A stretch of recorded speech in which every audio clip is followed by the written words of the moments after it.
Hey guys, we're at Blue Moon Garden in Tucson, Arizona. It's a CGT company community that we have out here.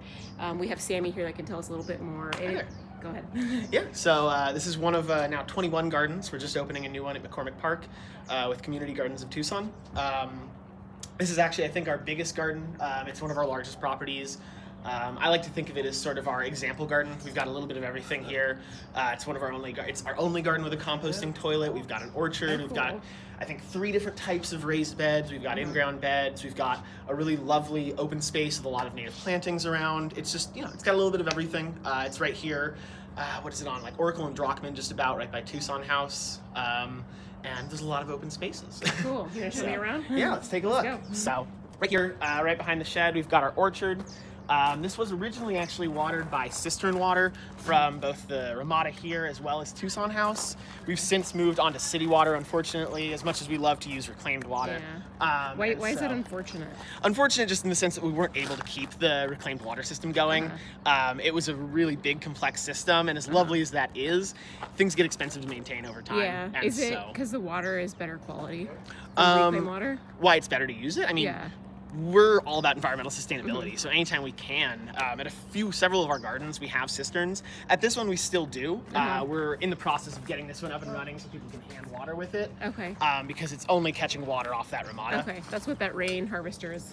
Exactly. Yeah. So that's catching water off the Ramada. Okay, You can actually see here, this is the old sort of plan for how the cistern used to work. It used to come, Tucson House had a cistern, which got their air conditioning condensate, their roof, and then that would pump into our thing, which, would take in water when it got too low. And whole electronic system that unfortunately stopped working at some point, and we had to step in and hand water the orchard for a little bit just to keep our trees alive.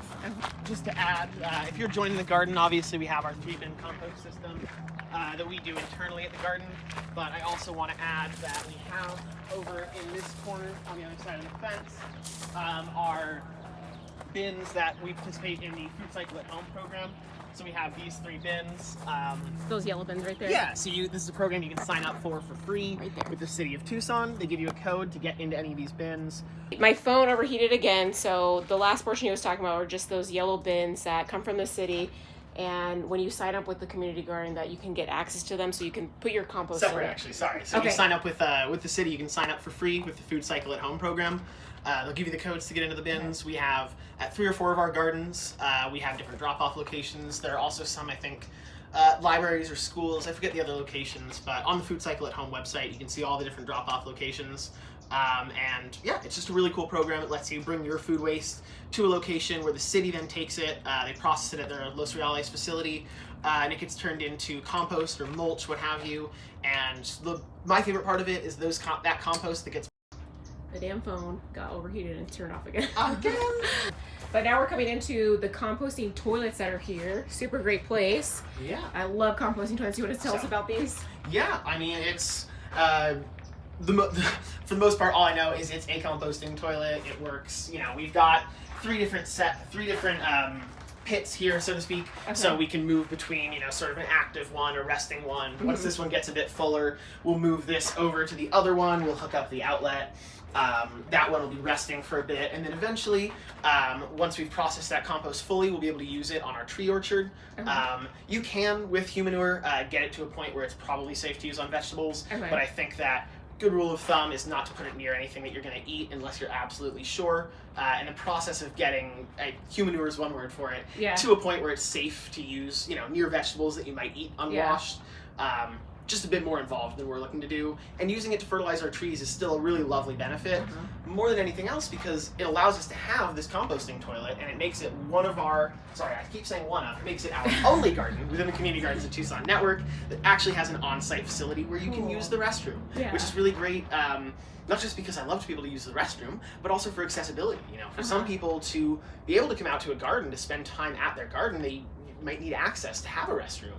And if you have to drive 10-15 minutes away, go buy a coffee at a gas station just to pee, that can be an accessibility issue for some people. And so that's something that we keep in mind. Yeah. Do you want to, can you show us how these are used, composting toilets? Yeah, These sure. ones here? So I believe we have the instructions here, but the gist of it is, you use the toilet as you would, etc., etc. And then when you're done, you go into here, grab a bit of wood shavings to cover up your deposit, so to speak. And once you've got that covered to the point where you can't see it, you can give it a little spray just so things don't blow away. And then every week or so we'll come through and we'll turn that and water it to make sure that it's properly going. And then obviously, clean your hands. Thank God my phone didn't fall in there. So. Yeah, no, it's really quite simple to use. Awesome, yeah. The only thing is just mainly for smell purposes and to add some browns to keep the compost a sort of mixed, balanced mix. We have the sawdust in there. Okay, cool. So, that was awesome. I mean, how much was it to create this composting toilet? I don't know the exact details. I think one of the big impediments to it, or one of the big costs to building a composting toilet is actually the permitting for it. It's not, I think just from my understanding, it's something that's quite rarely done. You know, if you're building a small shed, I think over 100 square feet where you need to get permitting for it, sure, you have to go and get a permit from the city, but it's something that I think they're very familiar with. That permitting process is pretty straightforward. Just from my understanding, that part of the aspect of building a composting toilet can be a bit more difficult, can be a bit more expensive. Unfortunately, it's not really the side of things that I was involved with. We've had this around since before I joined. I would say, though, it's really, I mean, it's expensive. We can talk about the cost of a composting toilet, but the benefits of not having... That's a startup cost. This thing is basically free to run. Yeah. And importantly, it's expensive. So, do you know what it would cost to get a sewer line out here? Oh my God. I know, but if you look at like long-term stuff, if you were to invest in a composting toilet, it's actually less money over time. I would imagine. So for example, at this garden, we don't have sewer service. Yeah. So not only would we be paying to run a sewer line out here, which is not cheap, we'd be paying for sewer service. But here, flushing a toilet uses a lot more water than just a little bit of sawdust. And you know, as much as I respect the wastewater treatment department here, they do great work. They return a lot of that water into the ground and treat it back into the Santa Cruz River up north even. And yet, I would say that if you can turn this stuff, you can turn toilet paper and all that back into some sort of fertilizer that in our case will one day get used on fruit trees, get turned into something you can eat, believe it or not. It's just a more circular way to do things. Yeah. The less waste you can put out beyond the, the confines of your home, the better, really. So it looks like that was about 6 feet dug down. So it's just like they used one portion. It looks like what we did here, if you can see, these are actually 55-gallon barrels, 55-gallon drums. So it's a barrel that it's in. It's not in the ground. Believe so. Yeah. I don't believe it's actually like open to the ground, but I'm not sure of the exact details. If you guys are ever interested, I can try to get you some more like exact details of how it got built. Yeah, super cool. Yeah, I've seen other composting toilets. I've seen some in Canada, up west in Tucson. So it's been a little bit different each place. Yeah. And it's always, every time I'm around a composting toilet, it doesn't smell. And it just is pretty pleasant. It's not a stinky kind of thing. It's not, it's different and it may be gross to some people, but it's actually a lot more sustainable. Yeah. I mean, whether it smells a bit here, it smells a bit at the wastewater treatment plant. That stuff has to go somewhere. And so being able to keep it on site and being able to do something useful with it to not just, when you flush waste down the toilet, unfortunately, it's really just, it's a burden. It's something that needs to be dealt with. Yeah. That water is now, whatever was in that water, whether you just flush the toilet bowl empty, that water has to be dealt with. It's gray water, it's black water, I forget the exact term, and it needs to be treated. When you use a composting toilet, you're not producing any wastewater. You're not producing anything that has to go to a wastewater treatment plant and take energy and resources to get treated. Eventually you're producing compost, you're producing nutrients for the plants. So it's a really lovely way to, like we have the rainwater harvesting cisterns, to add another sort of circular aspect to how we do things at the community garden. It's definitely something that can positively contribute back to the environment in terms of our long-term health and our carbon print. It's also just something that's kind of, I think, some people probably see a composting toilet for the first time and they go, wait, you can do that? Yeah. I thought that stuff was like dangerous or something. And I mean, human diseases come along with human waste oftentimes, but also, fun fact, night soil is one of the earliest known fertilizers. People have been using their own manure for a long, long time. And what do you mean by night soil? It's the sort of earlier English term for... So, we've still got a few lovely citrus trees, one in back that's struggling a little more than the other. We've still got, I always forget, I want to say it's a peach tree as well as a pomegranate tree, which did make it through, so that's really nice. Cool. And then, as you can see, thankfully, the trees that did make it are actually doing quite well. We've got some lovely grapefruits coming in on this one, so hopefully in the next couple months here. This is a grapefruit tree? This one's a grapefruit tree. This is the only one that I actually know for a fact, because I was able to cut open some of the old fruit. This one, pretty sure is a lemon, and that other one I know for a fact is some type of orange, but I'm not quite sure what type. Okay. That's the lovely part about not having all of the exact details, is figuring things out as you go along and learning more about your gardens, even though you're the ones that run them. So then we've also got a shed here, which has all the tools you could need. We've got, especially in the case of this garden, a really amazing supply of seeds. We've got these ones. We've got, where is it? Another box of seeds here, just all sort of strewn about. Nice. We bring in seeds, you know, on a somewhat seasonal basis. Usually at least once a year, we're able to drop some off. Drop some off where? Just to each of the gardens, I should say. Okay, So we get, gosh, something fell back there. So yeah, we get donations of seeds from local organizations, sometimes from Native Seed Search, from hardware stores. Okay. And we try to make those available to all the gardeners. Yeah. So usually you're using last year's seeds, because we get the donations that are from the previous season. I planted some tomatoes that are from like 2022 or something. They did just fine. So cool. Expiration dates on a seed packet I've learned not to really trust. But yeah, no, we've got a ton of great supplies here. We've got all the different tools you can need. You know, hand tools, larger tools. Some books seeds. too. We read all. Yeah, actually a surprising amount of literature here if you're ever interested. I'm not sure anyone really does read the books we have. I think we should also have like a, here it is, like a little CGT binder as well that includes, even as a table of contents, as much good as that does us, you know, because these have a lot of good information. They've got a garden map, they've got irrigation repair guides, our garden guidelines and policies, outdated in this case, and I think some other information in here like planting guides, but you know, always good to have resources. The unfortunate part is trying to get people to use them. People don't often go through the dusty old books in the shed. So yeah, then we've got a 3-bin composting system over here, which Morgan is in the process of rehabilitating a little bit. As it stands, I think they're all sort of in maybe sort of a resting state right now. I think eventually we might pull them all into one to get one going and then restart a couple of the other bins, but that's going to be on our lovely site coordinator Morgan to determine the best course of action. This is Morgan working on it too. It's all in progress. Yeah. So then we've got a variety of different beds, like I mentioned. These are some of our concrete raised beds here. We've got a few people who have some grandfathered in, I would say, items like this. I believe some kind of tree here. It looks like a stone fruit or something, but maybe a walnut. I'm not really sure. It looks like a California pepper tree or something. I mean, I don't know. The leaves just do. Tiny leaves. Anyway, so yeah, not allowed to plant any, you know, trees, anything woody, bushes in the plots. Although that policy is only a few years old, so there are still a couple plots that have trees, that kind of stuff planted in them. The kind of stuff where it's, you know, it's cute, but going forward, we're not gonna let more trees get planted in the plots. Unfortunately, just, you know, like mint, like other things, it can just cause issues if somebody else down the line says, hey, I want that plot, and then they realize I've got to dig out the entire thing just to get it back to a state where I can start fresh. So yeah, all of our plots have automatic irrigation that goes off. I think right now we've got it going in the early morning and in the evening. We use this drip tape here, so it's got individual drippers. Where's a dripper? Individual drippers every 6 inches. Along the line. Yeah, so right there. I think as well as the ants that are coming in force in all of our gardens recently. But yeah, so every garden, every plot has these automated the automated drip system. I'm going around to all of our gardens setting that, so we try to make sure that it's sufficient that you don't have to hand water. But what I always tell people is, even though I'm trying to set the water so you get enough irrigation, you shouldn't, if you're gone for a week, you know, I go on vacation and I have to bring somebody over to water the plants in my house.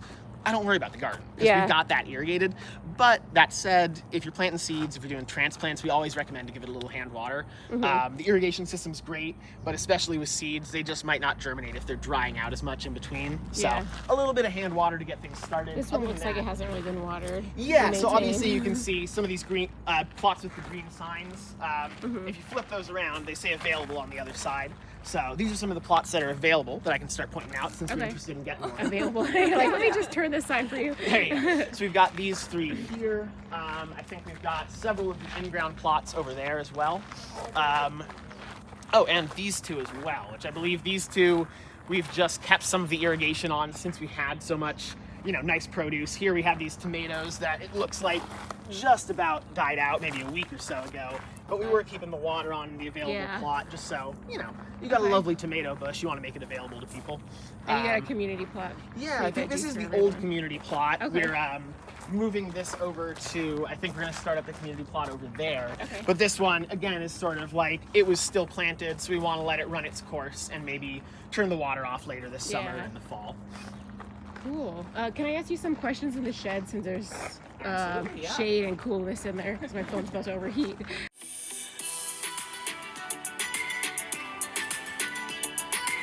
I have Morgan here from the Blue Moon Garden. She's also a work companion with Sammy, the one that we were just talking to about composting toilet and the community garden, and something that she felt inspired to say to everyone. Because of this modern time, it can be extremely overwhelming after we learn about climate change, the changes that are happening in our environment with nature and with animals and stuff. And it can definitely be overwhelming, but these are just some words of encouragement that Morgan has to say. So. Okay, I just want to say that, when the world's problems are, overwhelming, you can make change in your local community. You can get involved and you can be active, and you start feeling better when you connect with people around you, like-minded people. So, it's important to get out with your neighbors. Yeah. So what inspired you to say that, or to say that to my followers? That reality for me, today's political climate has been very stressful, and I get stuck thinking like there's nothing I can do. And I thought, well, maybe there's something around me that I can do, and I can sleep better at night knowing that I've done something. So my camera just turned off because it's so hot outside, but just finishing our couple questions with Sammy.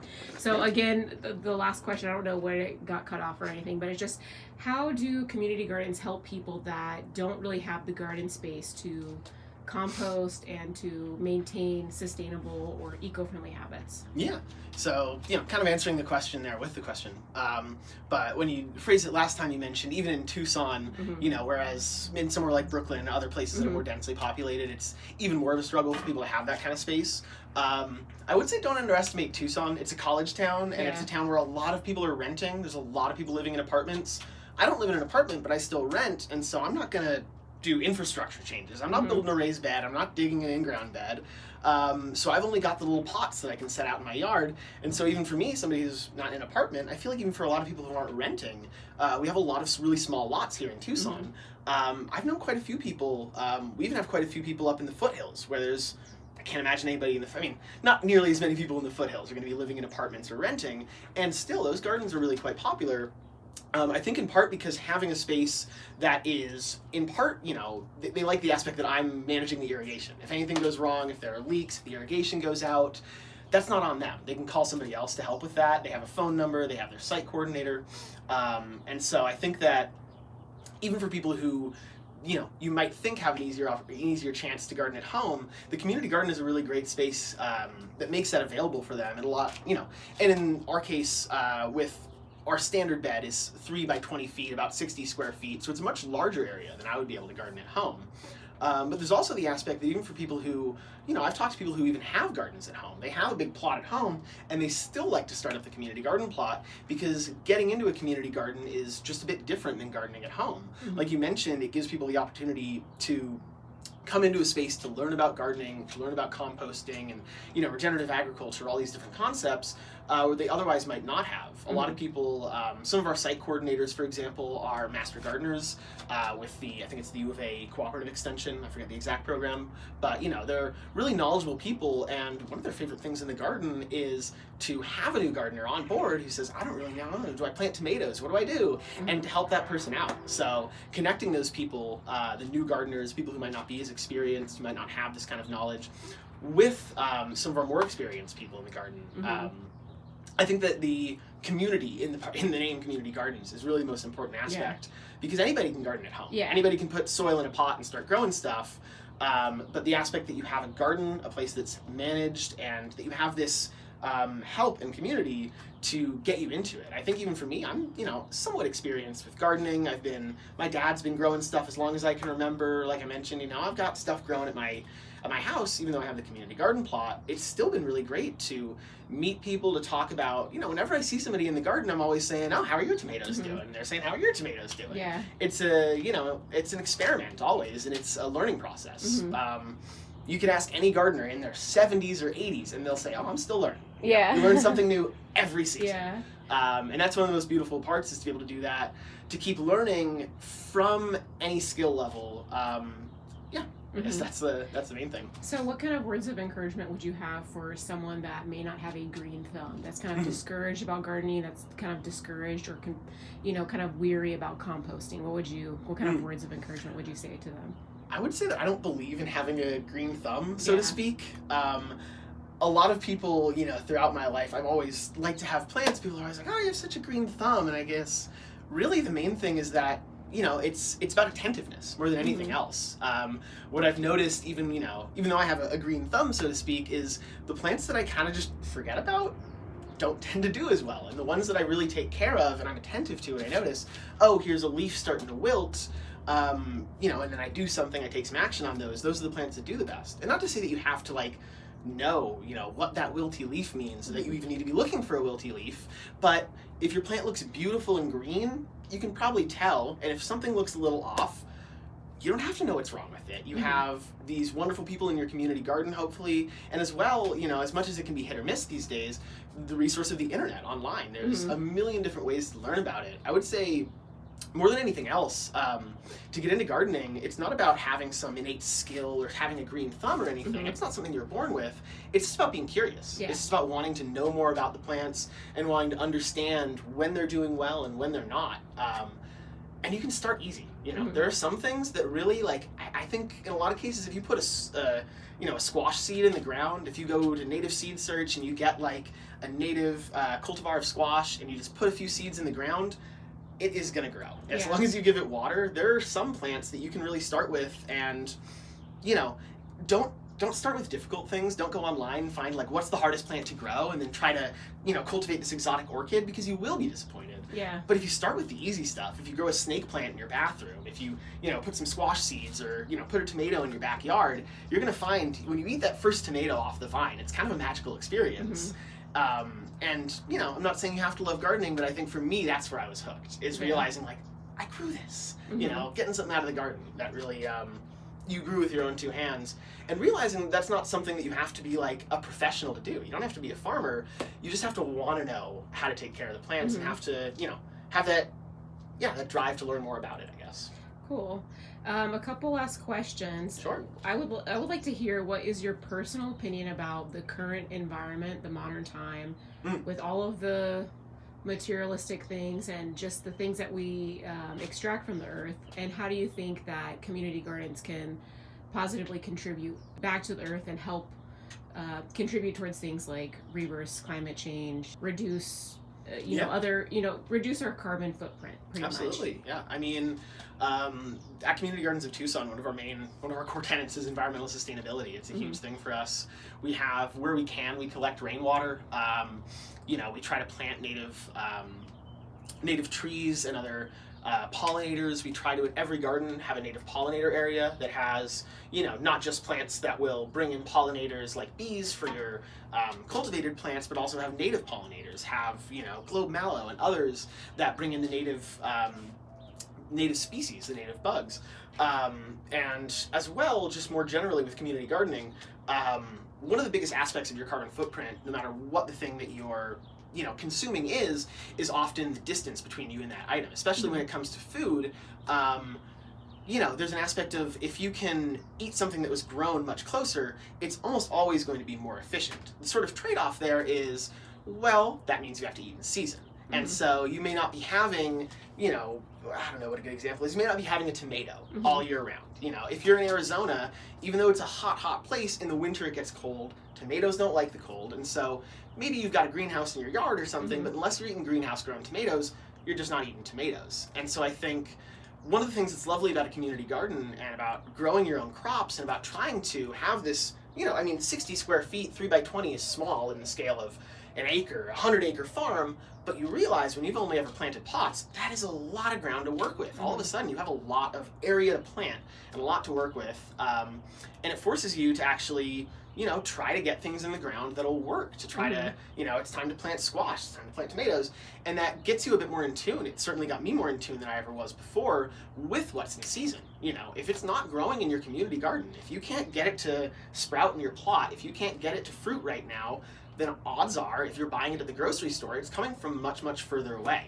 And so not just being able to grow those things for yourself, to have that lower carbon footprint of growing a squash in your own community garden plot as opposed to commercially grown insecticide, pesticide sprayed squash transported over a truck 100 miles away, it's not just that, but it's also learning from the community garden and becoming a more, thoughtful, environmentally friendly consumer even outside of that, because it's, I'll admit, you're probably not going to grow enough food to sustain yourself on a little community garden plot. It's an amazing supplement. A lot of people do really a surprising amount of productive agriculture in that very small space, and they can grow more than I ever would have expected, I'll be honest. But you're still not going to, it's not subsistence. You're not going to sustain yourself. And so it's not just producing that more environmentally sustainable, environmentally friendly produce that comes out of your garden, the lettuce, the whatever it is, but it's also learning, well, hey, my lettuce just bolted. I'm not getting any more lettuce out of my garden. So that means if I go to the grocery store and I buy lettuce, well, odds are it's probably not coming out of somebody else's garden in town. It probably didn't come from Marana because that lettuce bolted too. So you got to realize, it helps you to realize what's in season as well as to grow those in-season things for yourself, which I think is a real, it's a lovely kind of, double whammy of learning about sustainability as well as becoming more sustainable directly. Cool. Well, thanks so much. Thank you so much for the tour. Any last words, any words of encouragement for, people that are kind of new to sustainable practices and that want to start living more of an eco-friendly life in this modern time? Yeah, I just think the main thing is that it's difficult and we got to take whatever step we can.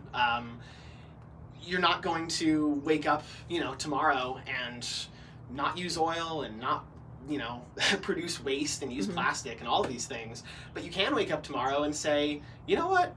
I don't need to buy out-of-season vegetables, or I'm going to, start growing my own crops in a community garden plot. I'm going to learn more about what's in season. There are a lot of really small changes that you can make even with just what's around you, with just what's a car or a bike's ride away, that can help you to live a more sustainable life. I think it's just the small steps that you can take can be really quite easy and really quite fun. I love community gardening. I love being able to come out to my garden, being able to see what's doing well and what's not. Cool. Thank you so much. Absolutely. Okay, just a couple last words. That was just an interview from a local garden here in Tucson, Arizona, Blue Moon Garden, located on Drachman, kind of Oracle area. Just promoting community stuff. We're in a time where it may be a little bit difficult to be a little bit more eco-friendly and sustainable. We have a lot of shiny things that we like, and there's nothing wrong with the things that we've created, though there is I don't like to say the word consequence, but it is a consequence, because what we create that is from plastic or from things that are not biodegradable or compostable leaves kind of a residue, which can create other things that are not necessarily healthy for the human species. So this is just a promotion to, wherever you're at in the world, to go and find a community garden. In the U.S., there's so many community gardens. In other countries, it's different in other countries. I'm not sure about Mexico, honestly. I'm sure there are a lot of community gardens all over the world and in Mexico, South America.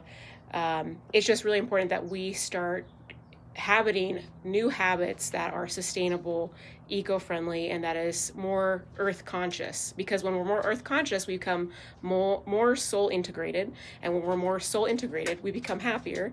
And when we become happier, then we start healing all things around us, and more people start healing, and we just have more joy. And that is pretty much our purpose as human beings, is to experience joy and health and abundance in this lifetime. So, and definitely check out our website, ecofy.org, for simple composting and gardening products that can help you start in this modern time to garden in your home and to compost in your home. And if you don't have a place where you can drop your compost, you can find your local community garden, and they can, help you compost that stuff that you're doing. So thank you so much for your time, Sammy I can just and add, Morgan. I can just add, if you don't have a way to compost at home, even if you don't join a community garden, the city of Tucson does something called the Food Cycle at Home program. Blue Moon Garden is actually one of the participants. So you can bring your compost here. It gets brought to the city of Tucson's Los Reales dump, and they turn it into the beautiful compost that we actually get delivered back to our gardens. Yeah. So cool. And one thing I always like to promote Brooklyn, in a lot of places in the boroughs in Manhattan or New York City, there are brown trash bins, but they are for composting. They are a monthly cost, but you can drop your compost in there. There's certain criteria for that throughout Brooklyn. If you live in Brooklyn, check it out. Check what the city website says about what you can and cannot compost and how much the costs are each month. That's all I got to say. Thank you so much for being here. Till next time. Bye.